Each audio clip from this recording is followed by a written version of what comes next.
Welcome back sa aking channel. Aktres Claudine Barreto isinugod sa hospital dahil sa matinding depression. Claudine nakiusap na wag siyang husgahan, panuurin at pakinggan ang buong detalye.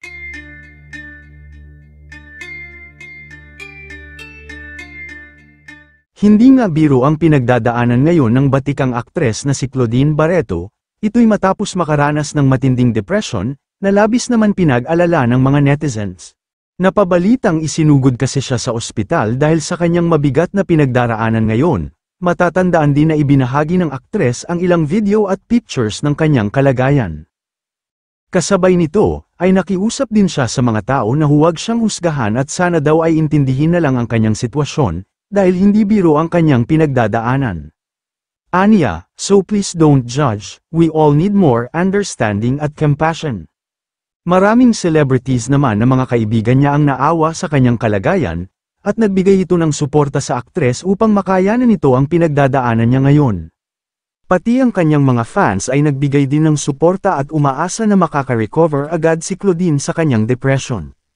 Samantala, kung maaalala noong nakaraang taon lang, first time inamin ni Claudine ang matagal ng tsismis na siya ay nagpaparehab.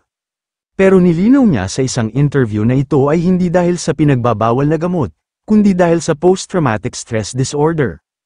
Pinabulaanan din niya yung kumakalat na balita na siya ay kinakandado sa isang room, bagkus isang beautiful place daw ang pinupuntahan niyang rehab facility na nasa Thailand. Sa ngayon ay patuloy na nagpapagaling si Claudine sa ospital. Well, totoo nga talaga na hindi biro ang depression, dahil kahit mayaman ka, kapag mahina ang loob mo at makaranas ka ng ganito, ay baka mauwi lang sa hindi magandang resulta na makakaapekto sa iyong buhay. Kayo mga ka-showbiz, anong masasabi nyo sa ating showbiz topic ngayon? Kung may opinion kayo ay magkomento lang kayo sa aking comment section. At syempre kung bago pa lang kayo sa aking channel ay mag-subscribe na kayo para lagi kayong updated sa mga showbiz trends na ina-upload ko. Maraming salamat po.